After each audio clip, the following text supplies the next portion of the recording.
भगवत गीता को पढ़ने जा रहे हैं द यूनिवर्स रेडियो पे। मन का रेडियो, मान का रेडियो, आपके अपनों का, सबके सपनों का रेडियो।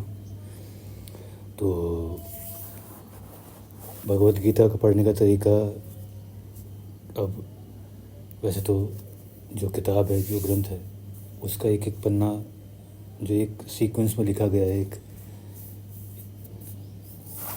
वैसे पढ़ा जाता है नॉर्मली।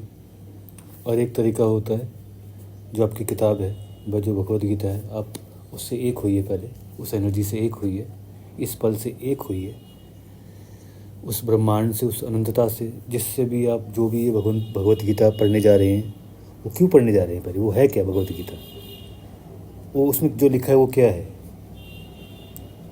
अक्षर हैं, शब्द हैं, वर्ड्स हैं, डिफरेंट कॉम्बिनेशंस हैं, अलग अलग तरीक़ों से उन शब्दों को जोड़ा गया है। जो सबसे करीबी जो दो शब्द जुड़ते हैं, दो हों या फिर पूरा ही एक जो शून्यता होती है, तो ज़ीरो जिसे कहते हैं, ज़ीरो में से वो साउंड, वो ज़ीरो ही सब कुछ, ज़ीरो वो एक द्वार होता है जिसमें से सब ये शब्द बनते हैं। तो ये सबसे जो संतुलित जो शब्द होते हैं, जो उस ओम को, उस अंधकार को, जो शक्ति है, उसको जो रिप्रेजेंट करते हैं, उनको जो दर्शाते हैं, उनकी जो फिर रचना होती है, तो सबसे संतुलित रचना है। जैसे भगवत गीता की हम बात कर रहे हैं, उसमें जो भी कृष्ण जी ने बताया है, मैंने ज़्यादा इसको वैसे पढ़ा नहीं है नॉर्मली, बस मैं जानता हूँ कि भगवत गीता है, कृष्ण जी ने इस यूनिवर्स के बारे में, इस होने के बारे में, आपके कर्मों के बारे में, आप कौन हो, आप क्यों कर रहे हो जो भी आप कर रहे हो, वो सारा सिस्टम जो है अपने होने का, कि अपने होने को कैसे रखा जाए इस ब्रह्मांड में जो अनंत है। उसमें हम एक अनंत जीवी हैं जो मनुष्य के रूप में, ह्यूमन बीइंग के रूप में आए हैं। वो एक अनंत जीवी जो उस यात्रा पे निकला है, सभी निकलते हैं यात्रा पे, सभी निकले हुए हैं उस यात्रा पे, वो एक ही है एक हिसाब से। इसलिए वो उसको कहना कैसे कहा जाए, आप कह नहीं सकते। उस सबके होने को आप कैसे बताएं। वो सब अलग अलग भी दिखते हैं हमें, फिर वो एक जैसे भी फील होते हैं। अरे मेरे जैसा ही तो है, अरे मैं ही तो हूँ, अरे क्या है ये चक्कर सब कुछ। तो उसको बैलेंस करना, तो इन शब्दों से जो भगवत गीता में लिखे हुए हैं, वो सबसे करीबी हैं खुद को जानने के, अपने अनंतता को, जो सब कुछ है उसको समझने के, फिर इस दिनचर्या में उतरने के। तो देखते हैं, हम पढ़ रहे हैं इस भगवत गीता को। अब अभी तक तो मैं उसका बेस क्रिएट कर रहा था कि भगवत गीता में पढ़ क्यों रहे हैं।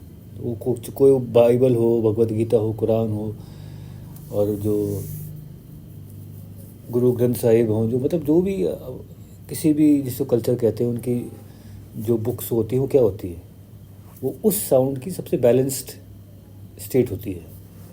तो अगर हम उस बैलेंस साउंड्स को, उन वर्ड्स को अगर बोलते हैं, जिन्हें मंत्र भी कह सकते हैं, क्योंकि एक एक शब्द मंत्र ही बन जाता है।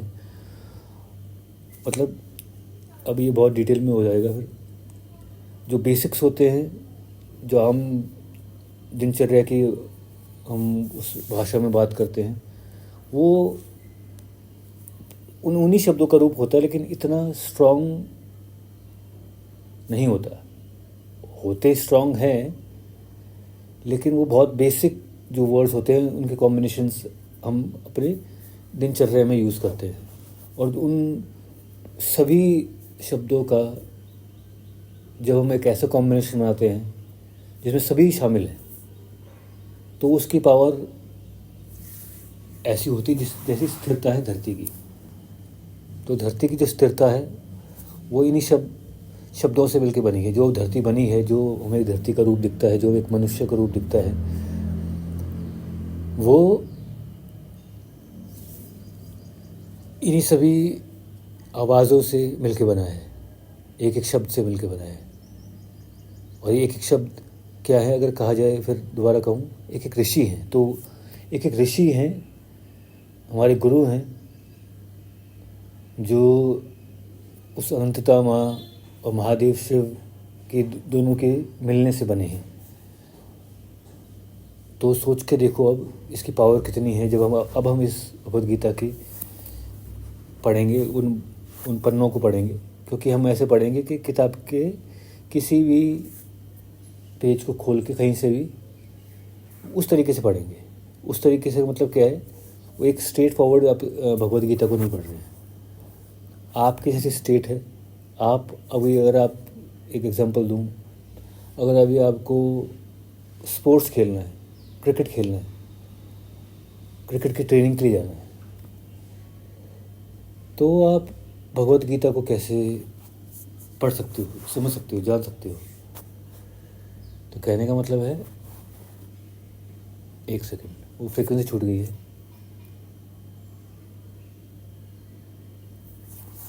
ये सभी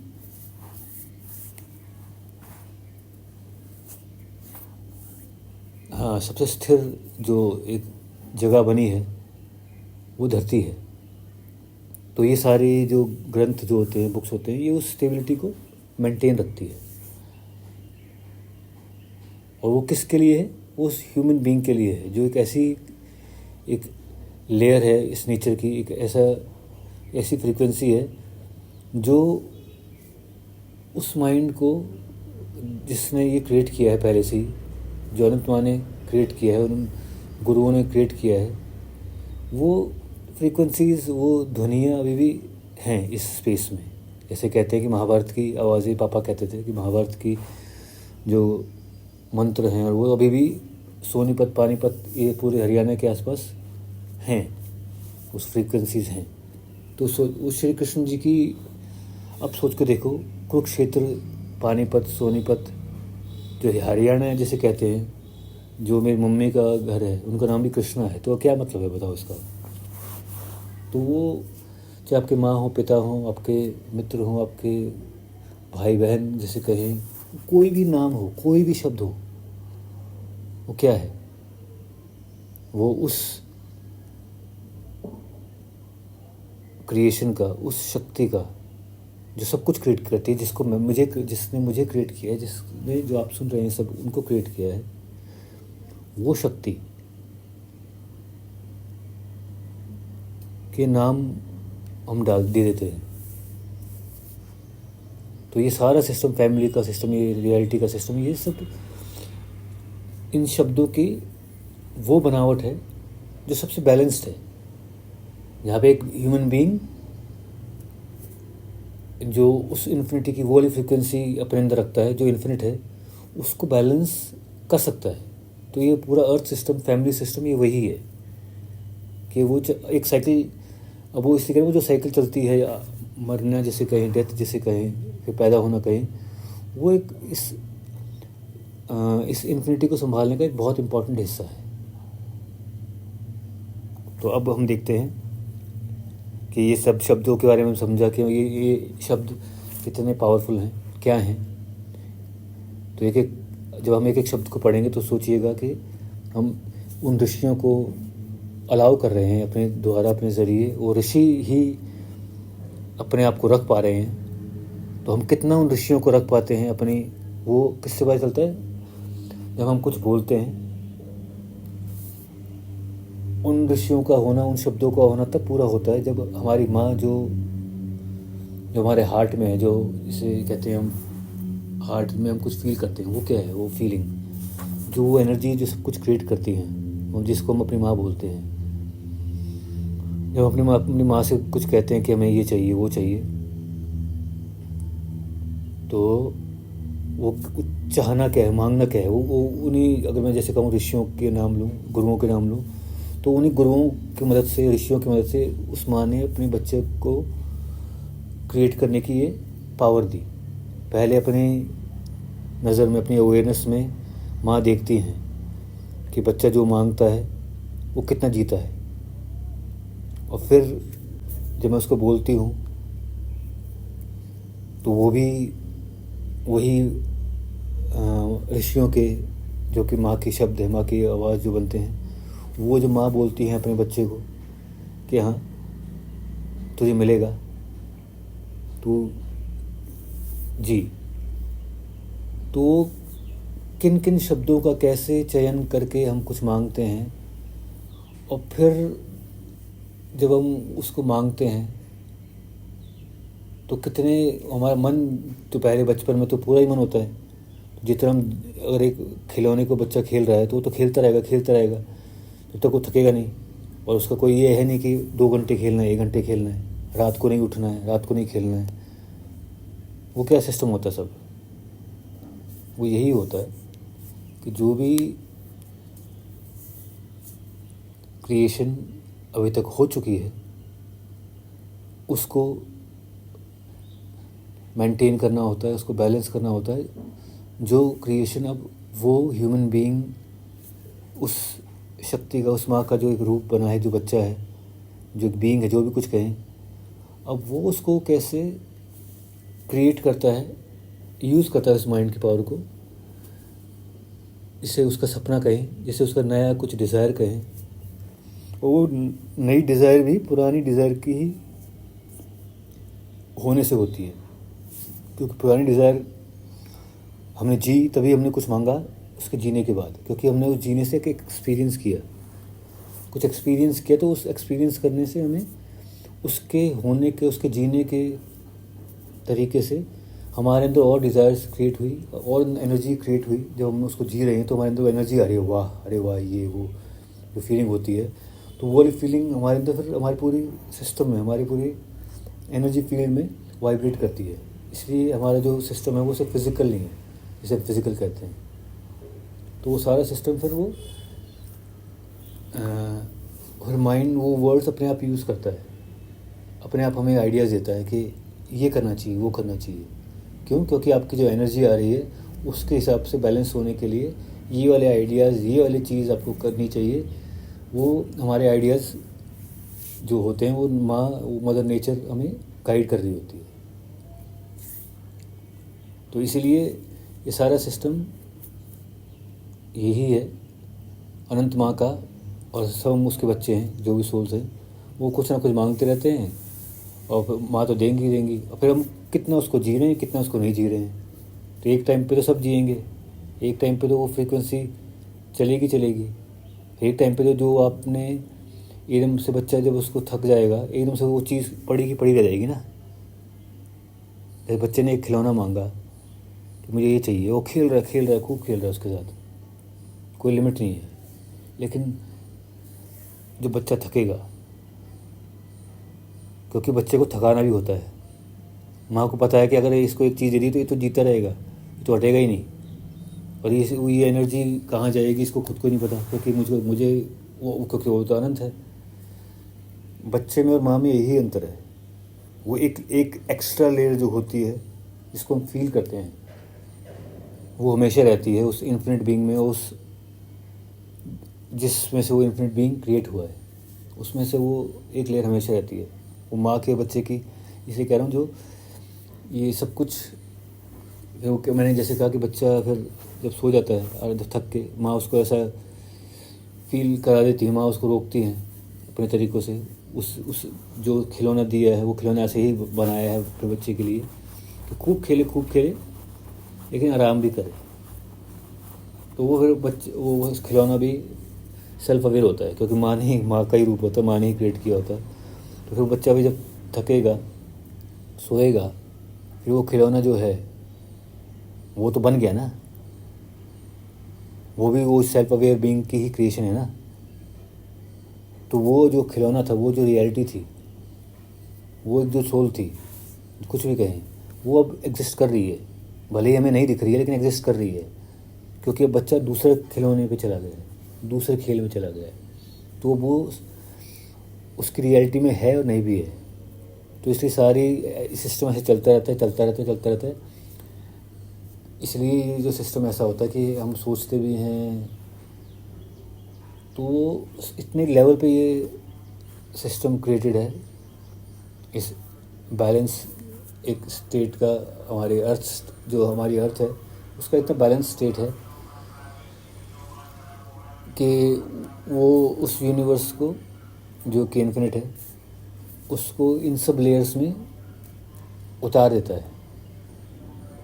वर्क स्पेस का सिस्टम है। तो अब देखते हैं कि भगवद गीता की जो पेज खुलेंगे उनमें माँ ने क्या हमें संदेश दिया है, क्योंकि माँ का संदेश है, क्योंकि हम ऋषियों के ज़रिए उस माँ के संदेश को सुन रहे हैं, कृष्ण जी के संदेश को सुन रहे हैं। कृष्ण जी मेरी माँ भी का भी नाम है, तो मेरी माँ मेरे को ये संदेश दे रही है। तो देखते हैं अब क्या पेज खुलता है भगवद गीता में।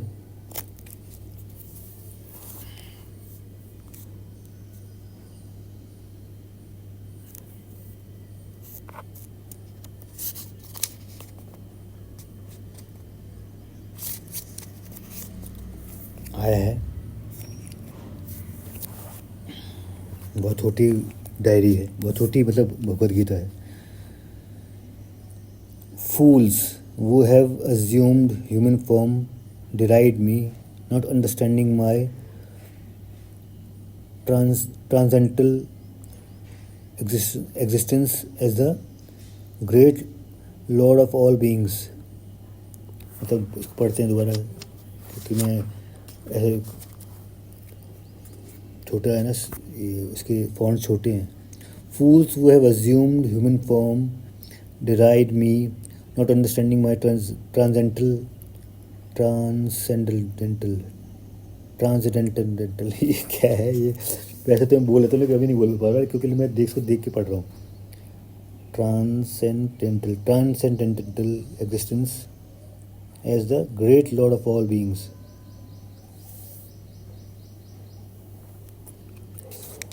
ये कह रहे हैं कि फूल्स वो हैव अज्यूम्ड ह्यूमन फॉर्म, वो मूर्ख हैं जिन्होंने सिर्फ अपनी इस बॉडी को ही सब कुछ मान लिया है, और मुझे उन्होंने डिराइड मी, मुझे इग्नोर कर दिया है एक हिसाब से।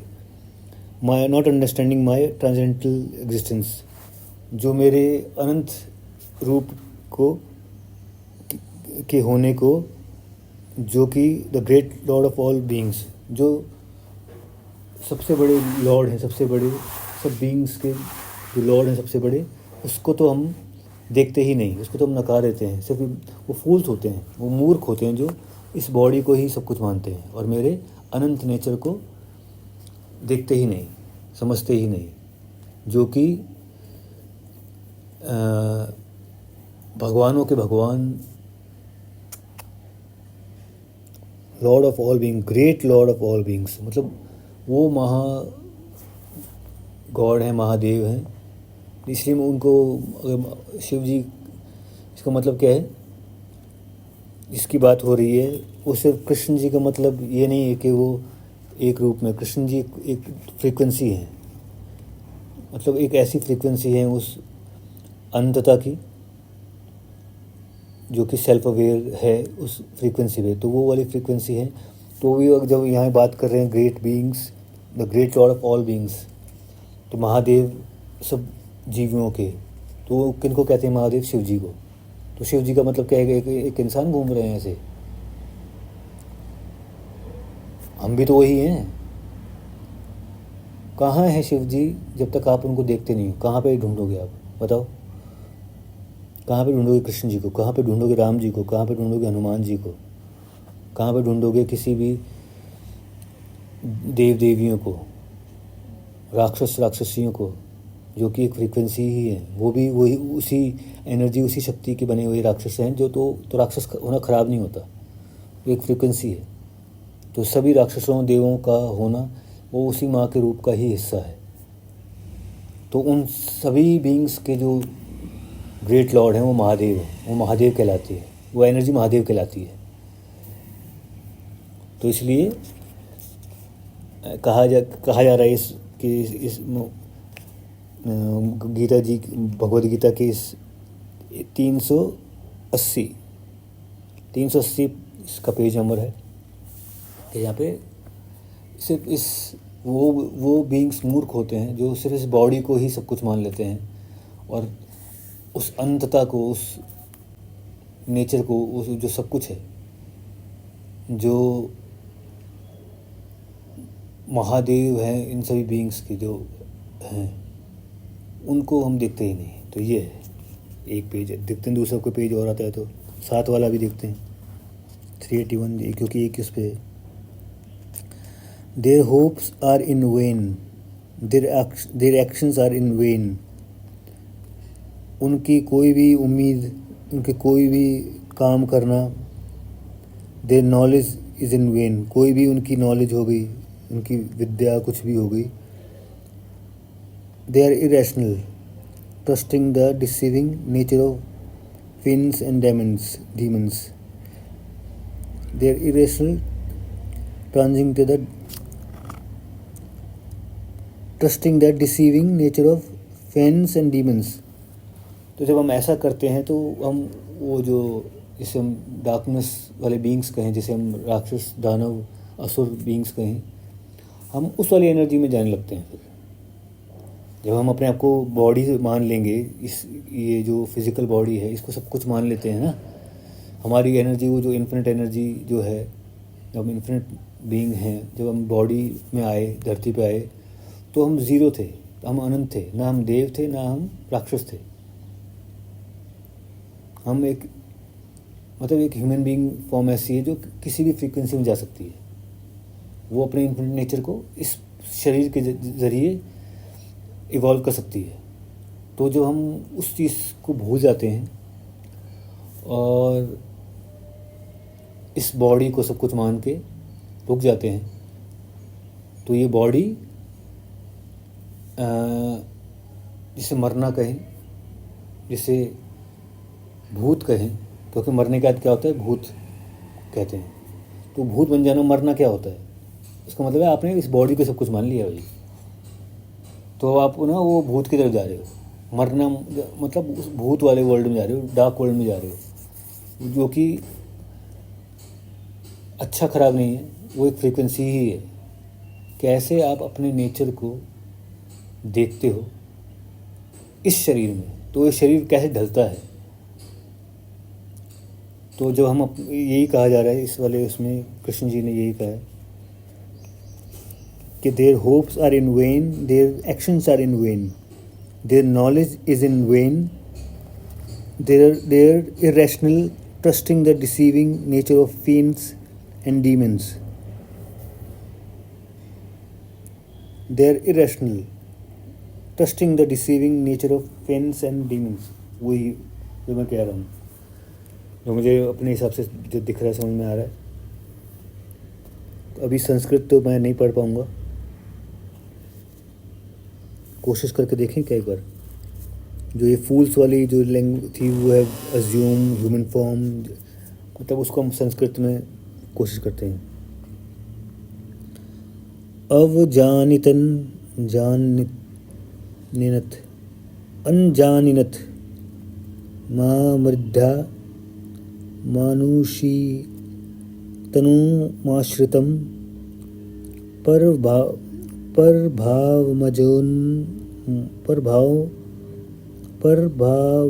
परभावमजाननतो मम भूतब्रेषु। मैंने इसलिए नहीं पढ़ रहा है, जब तक आप उस एक एक शब्द को ना पढ़ो तो उनका रिस्पेक्ट नहीं होता है, इसलिए मैं नहीं पढ़ रहा हूँ अभी।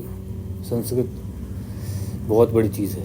संस्कृत, अब मैं क्या कहूँ, उस मतलब इतनी लेयर्स में फिर वो शक्ति उतरती है संस्कृत की वजह से, मतलब बहुत ज़्यादा लेयर्स में आप उस एनर्जी को उतार लेते हो।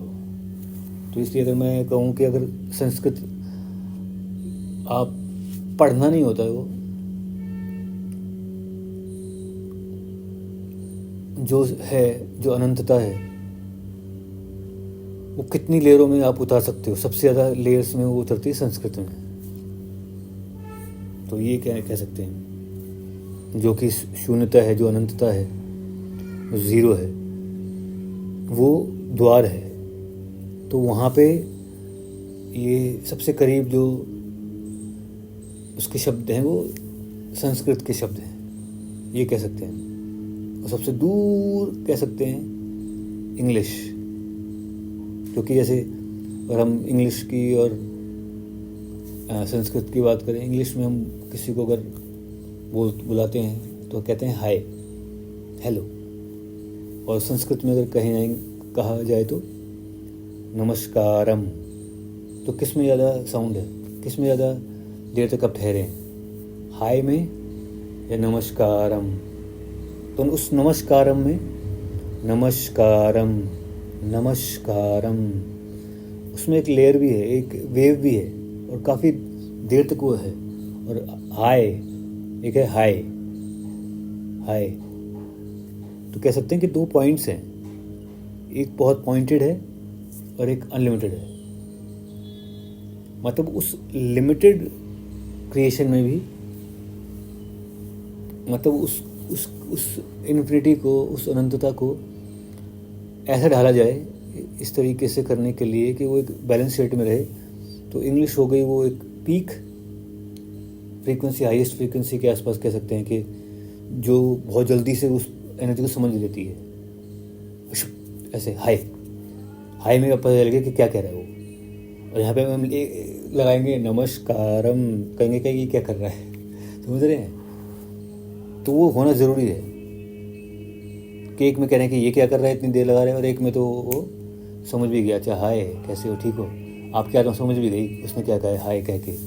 और यहाँ पे एक आपकी आत्मा कह रही है नमस्कारम। वो उसी अपने आप को समझाने के लिए उसको और स्लो कर देना, एक सबसे फास्टेस्ट है, एक सबसे स्लो है। तो ये है संस्कृत लैंग्वेज का सिस्टम। तो अभी तक दूर है, धीरे धीरे पहुँच रहे हैं उस तरफ, क्योंकि आप की आवाज़ ही है वो संस्कृत, वो हिंदी, वो इंग्लिश। तो जितना हम अपनी इस आवाज़ को समझते हैं कि वो आवाज़ क्या है, तो उसके हिसाब से वो संस्कृत अपने आप हमें समझ में आती है। फिर ये नहीं है कि मैं इसे, जैसे मैं अभी इंग्लिश को देख के पढ़ रहा था तो वो समझ नहीं आ रही थी, एक एक शब्द को जब ऐसे पढ़ रहे हो जैसे वो लिखा गया है एक सीक्वेंस में, उसको एक बहुत बेसिक तरीके से भी देखना होता है। स्कूल में हमने एक एक वर्ड को लिख के देख लिया ना, तो वो काम कर लिया हमने, वो हमारे माइंड का काम था इस लैंग्वेज को समझने के लिए, तो हमने कर दिया।